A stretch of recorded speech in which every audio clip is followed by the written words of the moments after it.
Hi friends, welcome back to study classes. So प्यारे दोस्तों, आज आपके साथ डिस्कशन करने वाले हैं हमारे इनडायरेक्ट टैक्सेस के ऊपर, जिसमें जीएसटी और कस्टम लॉ से जुड़े हुए सवाल आपके साथ डिस्कस करेंगे। ये सवाल हमने आरपीएससी एबीएसटी के प्रीवियस पेपर से उठाया है। ये डिस्कशन आपका आरपीएससी के साथ साथ नेट कॉमर्स वालों के लिए भी रेलिवेंट रहेगा, या और अगर आप किसी स्टेट असिस्टेंट प्रोफेसर की तैयारी कर रहे हैं तो आपके लिए भी रेलिवेंट है। जीएसटी वाला पार्ट तो सब जगह पूछते हैं, कस्टम लॉ वाला पार्ट कई की जगह पे नहीं पूछते हैं। तो कस्टम लॉ वाला पार्ट आप स्किप कर सकते हैं अगर आपके एग्जाम के लिए रेलिवेंट नहीं है। बस जीएसटी के सवाल आप जरूर सॉल्व करना, क्योंकि यहाँ पे काफी अलग और काफी इंटरेस्टिंग सवाल देखने को मिले थे। आओ फटाफट से डिस्कशन को स्टार्ट करते हैं। एंड माय डियर फ्रेंड्स, अगर आप एबीएसटी ईएफएम बीएडीएम से आरपीएससी असिस्टेंट प्रोफेसर का एग्जामिनेशन देने वाले हैं तो आपके लिए हमारे पास डिटेल्ड कोर्सेज है, जिनको आप चेकआउट कर सकते हैं हमारी वेबसाइट या फिर हमारी ऐप पे। कोई क्वेरी है तो आप हमें व्हाट्सएप या कॉल कर सकते हैं, नीचे नंबर आपको यहाँ पे दिया गया है।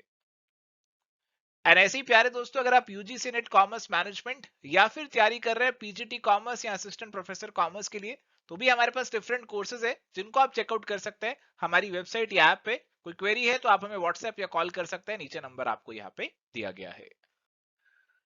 चलिए, तो यहाँ पे सवाल है, role of custom duty in international trade is reducing imports and saving in foreign exchange, optimising the balance of trade and balance of payment, implementation of foreign trade agreements. तो प्यारे दोस्तों, कस्टम ड्यूटी का जो international trade में role है, it would include all of these. सभी से जुड़ा है आपका कस्टम ड्यूटी, और करेक्ट आंसर यहाँ पे option number 4 all of the above का आपका बन जाएगा। चलिए, अगला सवाल है, meaning of baggage under section 2(3) is such articles of a passenger which are covered by the definition of goods and which are subject to custom duty.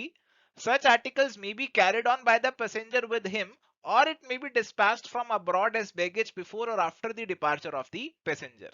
तो baggage के अंदर आपके गुड्स आएंगे which are subject to custom duty, और आपका baggage जो है वो आपके साथ भी हो सकता है और अनअकम्पनीड भी हो सकता है। तो ये सारे पॉइंट्स आपके प्यारे दोस्तों सही बैठ रहे हैं। Correct answer would become option number 4 all of the above. अगला सवाल है जी, यहां पे लिखा हुआ है सूटेबल गुड्स, सेक्शन 2(14). ये सूटेबल नहीं है, ये स्पेलिंग मिस्टेक की है इन्होंने, ये ड्यूटीएबल गुड्स है। ड्यूटीएबल गुड्स है। ड्यूटेबल गुड्स में कौन से गुड्स आते हैं? Any goods which are chargeable to duty and on which duty has not been paid, it is covered by definition of goods in section 2 of this act and is given in the custom tariff act also. तो dutiable goods वही goods हैं which are chargeable to duty, और उस पर भी duty नहीं पे किया हुआ, गुड्स के डेफिनेशन में तो आएंगे। तो correct answer would include all of the above. Option number 4 जो है वो यहाँ पे करेक्ट आंसर बनेगा। चलिए, तो सवाल है जी, which of the following is related with customs duty? Custom duty is levied on the goods imported into India और goods to be exported from India. तो इंपोर्ट और एक्सपोर्ट दोनों वाली कस्टम ड्यूटी हमें देखने को मिलती है। जनरली आपके इंपोर्ट्स पे ही लगती है, एक्सपोर्ट पे नहीं लगती है, बट ओवरऑल डेफिनेशन में दोनों चीजें आती हैं। Rate of custom duty are given in the custom tariff act 1975, तो ये बिल्कुल सही है। There are such circumstances either in this act or in any other law in which the custom duty is not to be levied. तो आपको ऐसे भी कुछ केसेस बता रखे हैं जहां पे आपको कस्टम ड्यूटी लेवी नहीं करना है। तो आपके करेक्ट आंसर में ये सभी पॉइंट्स आ जाएंगे। Answer would be option number 4 all of the above.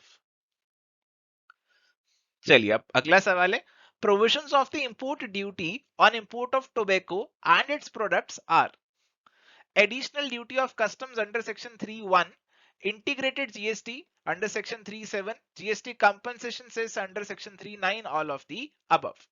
अब प्यारे दोस्तों, आप जानते हैं भी जीएसटी आ जाने के बाद आपकी जो पुरानी ड्यूटीज थी उन्हें खत्म कर दिया। आपकी जो एक्साइज वगैरह थी, अब वैसे तो उन्हें खत्म कर दिया, बट कुछ गुड्स पे अभी भी एक्साइज ड्यूटी लग रही है। अब आपका जो सेक्शन 3(1) है, जो सेक्शन 3(1) है आपका कस्टम एक्ट का, ये आपको बताता था कि अगर कोई सामान आप बाहर से मंगा रहे हो जिसपे इंडिया पे एक्साइज ड्यूटी लगती है, तो उस सामान पे भी सेक्शन 3(1) के तहत ड्यूटी चार्ज की जाएगी, जिसे एडिशनल ड्यूटी ऑफ कस्टम्स का नाम दिया जाता था। बट अब जीएसटी आने के बाद इसे रिप्लेस कर लिया है आपके आईजीएसटी ने। अब उस पे आईजीएसटी लेवी होता है, ठीक है, और जीएसटी के अंदर कंपनसेशन सेस तो लेवी होता ही है। अब जो टोबैको वाला केस है ना, बहुत ही यूनिक केस है। टोबैको वाले केस पे अभी आपकी एक्साइज ड्यूटी भी लेवी हो रही है, आईजीएसटी भी लेवी हो रहा है, जीएसटी कंपनसेशन सेस भी लेवी हो रहा है। तो बहुत ही यूनिक केस है और इसके बारे में ये सारे पॉइंट्स यहाँ पे सही हो जाएंगे। Option number 4 all of the above यहाँ पे करेक्ट बनेगा। तो कुछ ही कमोडिटीज है जिन पे अभी एक्साइज एप्लीकेबल है and tobacco is one of them. इस पे एक्साइज भी आ रहा है और ये जीएसटी के अंदर भी आ जाता है। तो बहुत ही यूनिक सा केस है ये, जो कि एग्जाम में आपसे पूछ लिया। तो इसका आंसर आपका option number 4 all of the above ही बनेगा। चलिए तो सवाल है जी, the time limit for disposal of an appeal by the commissioner appeal in the custom duty act is. तो हमारे पास जो कमिश्नर ऑफ कस्टम्स अपील वाले होते हैं, उनके पास जो अपील आ रही है, उनको कोशिश ये करनी होती है कि सभी अपील्स को with in a period of 6 months वो यहाँ पे डिस्पोज ऑफ कर दे। तो करेक्ट आंसर ऑप्शन नंबर 2 यहाँ पे बनेगा। चलिए अगला सवाल है, person possessing specified goods to intimate the place of storage and to maintain the accounts if the market price of which exceeds dash under the custom duty act। तो प्यारे दोस्तों, हमारे जो कस्टम ड्यूटी एक्ट है यहाँ पे, उसमें कुछ प्रोविजंस डाले गए स्पेसिफाइड गुड्स को लेकर और कहा गया कि सेंट्रल गवर्नमेंट कुछ गुड्स को ऐसे स्पेसिफाई कर सकती है और वो गुड्स जो पर्सन के पास है उनको उनका प्रॉपर अकाउंट्स प्रॉपर रिकॉर्ड रखना पड़ेगा और प्रॉपर ऑफिसर को इंटीमेशन भी करना पड़ेगा। और यहाँ पे जो आपकी मार्केट वैल्यू की बात की गई है, अगर वो 15,000 से ज्यादा है तो उस केस में आपको यहाँ पे जो प्रोविजंस है उनको कंप्लाई करना होता है। तो ऑप्शन नंबर 3 अभी आपका यहाँ पे करेक्ट आंसर बन जाएगा। एक फैक्ट है, इसको आपको as a factual knowledge examination के लिए याद रखना पड़ेगा। चलिए अगला सवाल है, what are the basis for levying custom duty. Custom duty के बेसिस क्या हो सकते हैं लेवी करने के? Specific duty, ad valorem duty, either specific or ad valorem, या फिर नन ऑफ दी अबव। तो प्यारे दोस्तों, आपकी कस्टम ड्यूटी स्पेसिफिक भी हो सकती है, जैसे हम कहें पर यूनिट 100 रुपीज की ड्यूटी होगी। एड वलोरम भी हो सकती है, जिसमें हम कहें कि आपकी जो ड्यूटी होगी 10% ऑफ दी वैल्यू हो जाएगी, दिस इज एड वलोरम। तो किसी भी बेसिस पे हो सकती है। Correct answer would be option number 3, it would include either specific or ad valorem duty. अगला सवाल, what is the formula of computed value rule 5 for determination of the value of export under custom valuation rules 2007। तो अभी जो आपके rules है ना valuation के, customs valuation rules जो है उनके बारे में आपको जानकारी होनी चाहिए। अलग अलग रूल्स है, कोई भी पूछ सकता है एग्जामिनेशन में। तो यहाँ पे रूल 5 के अंदर कंप्यूटेड वैल्यू में क्या आएगा? Cost of manufacture plus brand charges, cost of manufacture plus brand charges plus amount towards profit. तो अभी प्यारे दोस्तों, यहाँ पे रूल 5 के अकॉर्डिंग आपकी जो कंप्यूटेड वैल्यू है उसमें ये सारी चीजें आती है, कॉस्ट ऑफ मैन्युफैक्चर भी, ब्रांड चार्जेस भी और अमाउंट टुवर्ड्स प्रॉफिट भी। तो correct answer would be option number 3 all of the above. चलिए अगला सवाल है, which type of goods are not included in free imports? Prohibited, restricted, import of specified goods through state trading enterprises, all of the above। तो प्यारे दोस्तों ध्यान से समझिए कि यहाँ पे हमारा जो कस्टम लॉ है उसके अंदर ऐसा लिखा हुआ है कि आपका जो इंपोर्ट और एक्सपोर्ट है it is going to be free, यानी कि बिना रोक टोक के आप इंपोर्ट एक्सपोर्ट कर सकते हैं। बट यहाँ पे आपके लिए कुछ गुड्स हो सकते हैं which can be prohibited, on which restriction में बी इम्पोज्ड, और कुछ ऐसे गुड्स हो सकते हैं जिनको हम रिजर्व कर सकते हैं कि केवल स्टेट ट्रेडिंग एंटरप्राइजेस के थ्रू ही, जिनको डीजीएफटी ने नोटिफाई किया है, उनके थ्रू ही इनका इंपोर्ट एक्सपोर्ट हो सकता है। तो इन जनरल तो फ्रीली आप कर सकते हो, बट प्रोहिबिटेड, रिस्ट्रिक्टेड और स्पेसिफाइड गुड्स के अंदर आपको यहाँ पे जो प्रोविजंस है उनको अलग से चेक करना पड़ेगा। तो correct answer would include option number 4 all of the above. चलिए सवाल है जी, which commodities can be imported only through state trading enterprises. तो कौन सी कमोडिटीज को केवल स्टेट ट्रेडिंग एंटरप्राइजेस के थ्रू ही आप इंपोर्ट कर सकते हैं? तो आपके जो एग्रीकल्चरल प्रोडक्ट्स हैं, पेट्रोलियम प्रोडक्ट्स है और यूरिया, तो ऐसी चीजों को बेसिकली जो आपकी एसेंशियल चीजें होती है, तो उनको हमने रिजर्व किया होता है कि उनका जो इंपोर्ट एक्सपोर्ट है केवल स्टेट ट्रेडिंग एंटरप्राइजेस के थ्रू ही करेंगे, या फिर अगर डीजीएफटी किसी और को नोटिफाई कर दे, अलाउ कर दे, तो वो कर सकता है। तो यहाँ पे correct answer option number 4 all of the above का ही बनेगा। चलिए अगला सवाल है, definition of goods does not include dash under the GST act 2017।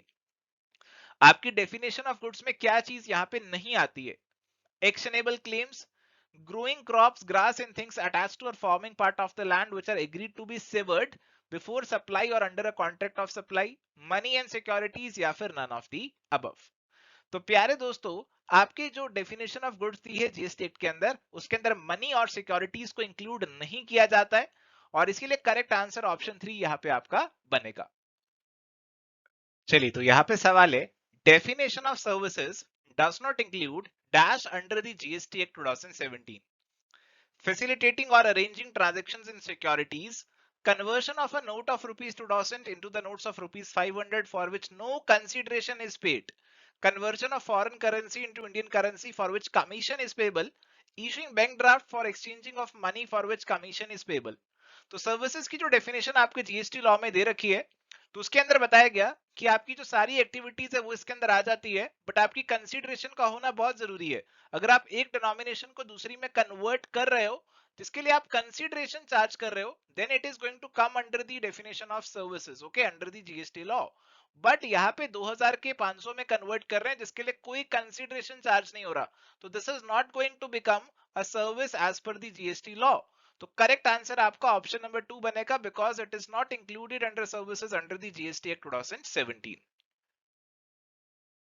चलिए, तो यहाँ पे सवाल है, concept of goods and services tax is, it is value added tax. जो जीएसटी के अंदर हर स्टेज पे वैल्यू एडिशन होता है उसके ऊपर टैक्स पे करना होता है, तो बिल्कुल एक वैल्यू एडेड टैक्स है। Burden of this tax is borne by the consumer, तो एक destination based consumption based tax है, तो फाइनल कंज्यूमर के ऊपर ही सारा बर्डन पड़ेगा। No cascading of the taxes, अब यहाँ पे टैक्स के ऊपर टैक्स आपको लगता हुआ नहीं मिलता, क्योंकि अभी पूरा आपको यहाँ पे इनपुट टैक्स क्रेडिट जो है ना वो अलाउ हो जाता है। तो सारे टैक्स एक ही जीएसटी में आ चुके हैं, और पिछले सभी टैक्सेस जो आप पे कर रहे हैं अपनी प्रोडक्शन वगैरह पे या और चीजों पे, उन सभी का आपको इनपुट टैक्स क्रेडिट मिल जाएगा, तो कोई कास्केडिंग ऑफ टैक्सेस यहाँ पे नहीं होगा, और इसीलिए option number 4 all of the above would be the correct answer. चलिए, अगला सवाल है, from the following activities and transactions which shall be treated neither as a supply of goods nor as a supply of services. तो GST law के अंदर एक ऐसा schedule बनाया गया है जिसमें आपको बताया गया है कि ऐसी ट्रांजैक्शंस कौन सी होंगी जिनको ना तो आप सप्लाई ऑफ गुड्स मानेंगे ना ही supply of services. Transfer of title of goods, lease, tenancy and licence to occupy land, services of funeral, burial, crematorium और mortuary, renting of the immovable property.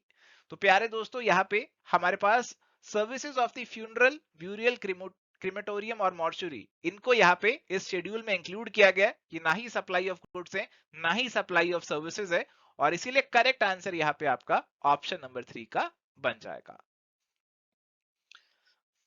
चलिए, यहाँ पे सवाल है, जीरो रेटेड सप्लाई मींस, तो जीरो रेटेड सप्लाई आपकी कौन सी होती है? Export of goods or services, तो जीरो रेटेड हम नॉर्मली एक्सपोर्ट के केस में इस्तेमाल करते हैं। Supply of goods or services or both to a developer of a special economic zone, तो स्पेशल इकोनॉमिक जोन को अगर आप सामान सप्लाई कर रहे हैं तो अल्टीमेटली ये भी एक्सपोर्ट ही होगा, तो ये भी जीरो रेटेड सप्लाई है।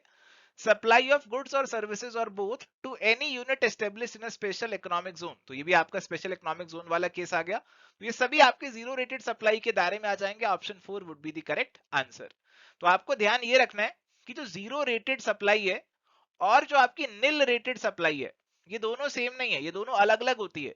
जीरो रेटेड हम एक्सपोर्ट के कंटेक्स्ट में इस्तेमाल करते हैं, और निल रेटेड जो सामान आपके एग्जेम्प्ट है, जिन पे जीएसटी नहीं लगता है, उनके लिए हम ये वर्ड इस्तेमाल करते हैं। तो ध्यान रखिए, zero rated is used for the exports.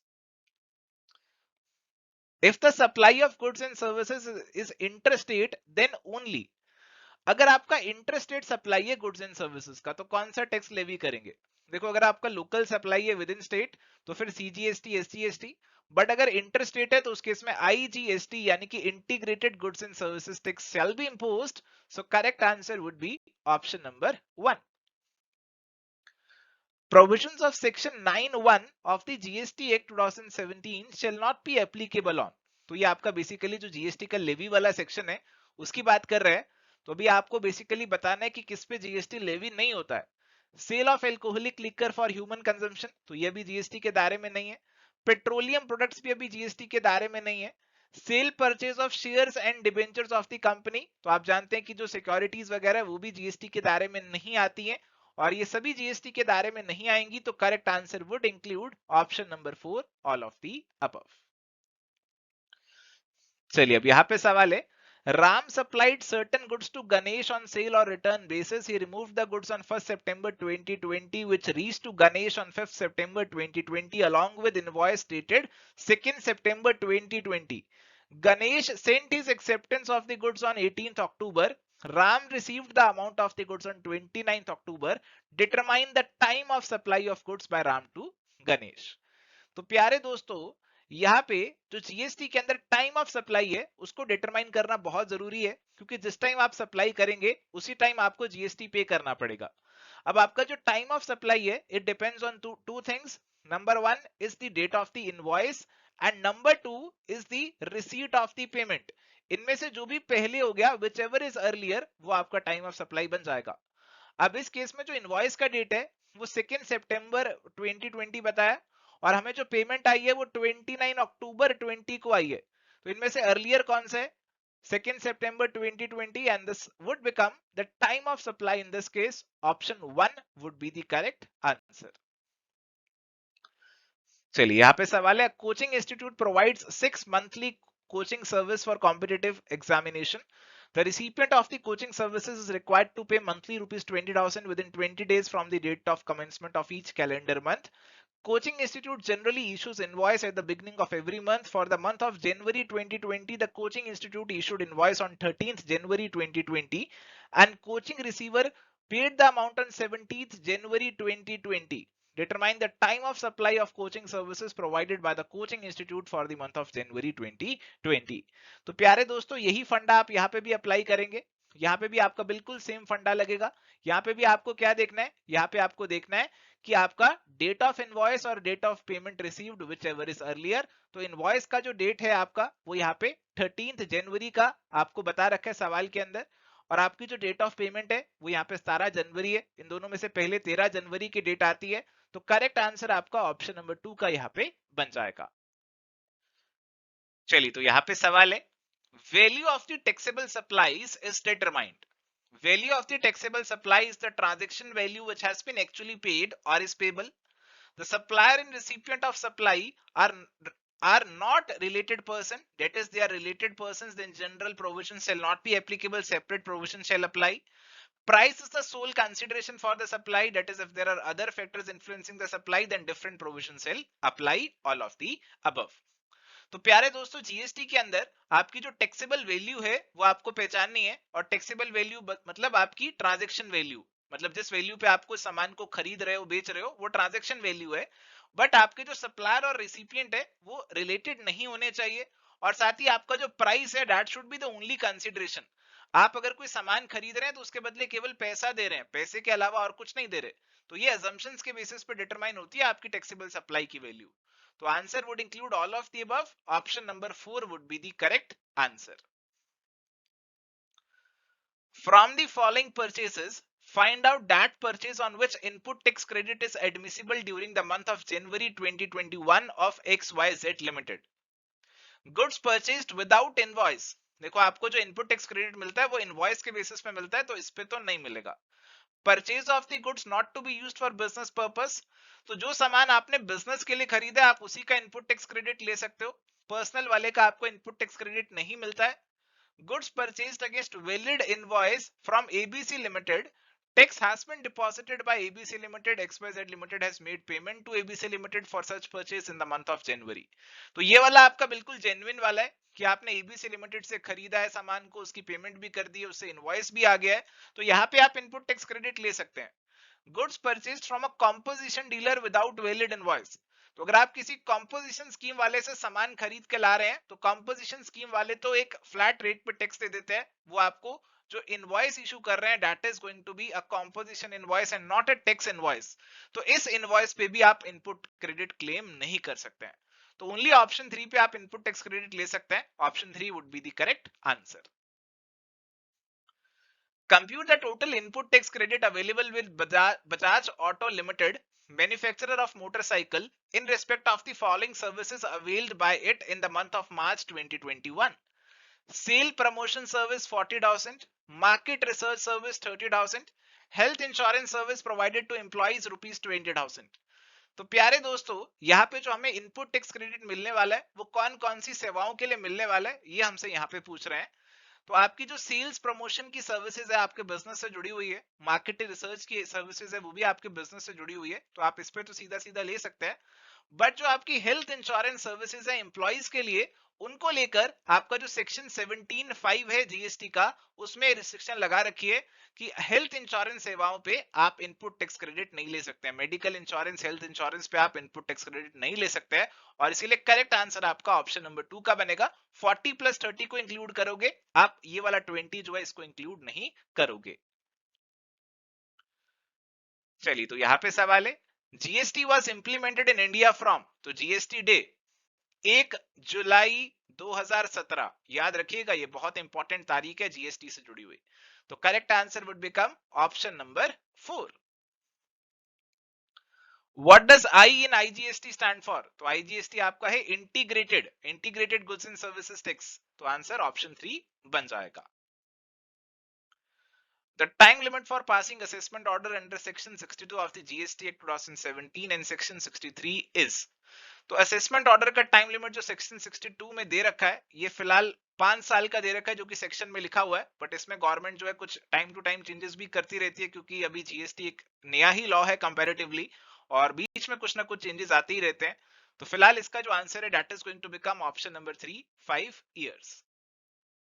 चलिए, तो यहाँ पे सवाल है, persons liable to deduct tax at source under GST act 2017 is, तो प्यारे दोस्तों हमारा जो जीएसटी एक्ट है उसके अंदर किसको टीडीएस काटना है, ये आपसे पूछा जा रहा है। तो आपके जो डिपार्टमेंट और एस्टेब्लिशमेंट सेंटर गवर्नमेंट ने यहाँ पे एस्टेब्लिश की है, उनको, गवर्नमेंट एजेंसीज को, या फिर जो नोटिफाइड पर्सन है जिनको गवर्नमेंट ने नोटिफाई किया है, उनको काटना पड़ता है। ऐसे ऑप्शंस आपको दिए गए। तो प्यारे दोस्तों आपके जो टीडीएस के प्रोविजंस है वो इन सभी पे अप्लाई होते हैं, गवर्नमेंट डिपार्टमेंट पे भी, गवर्नमेंट एजेंसीज पे, या फिर नोटिफाइड पर्संस पे। So correct answer would be option number 4, all of the above. तो आपको ध्यान रखना है कि जो टीडीएस के प्रोविजन है वो इनकम टैक्स लॉ में तो है ही है, बट टीडीएस के प्रोविजन आपके जीएसटी में भी है। हालांकि इनकम टैक्स वाले ज्यादा कॉम्प्रिहेंसिव है, ज्यादा इंपॉर्टेंट है, जीएसटी वाले इतने ज्यादा इंपॉर्टेंट और रेलिवेंट नॉर्मली नहीं रहते हैं, क्योंकि इनका स्कोप भी काफी रिस्ट्रिक्टेड और लिमिटेड है। बट फिर भी you should have the basic idea कि ये लोग अगर पेमेंट कर रहे हैं तो इनको जीएसटी के अंदर भी टीडीएस काटना पड़ जाता है।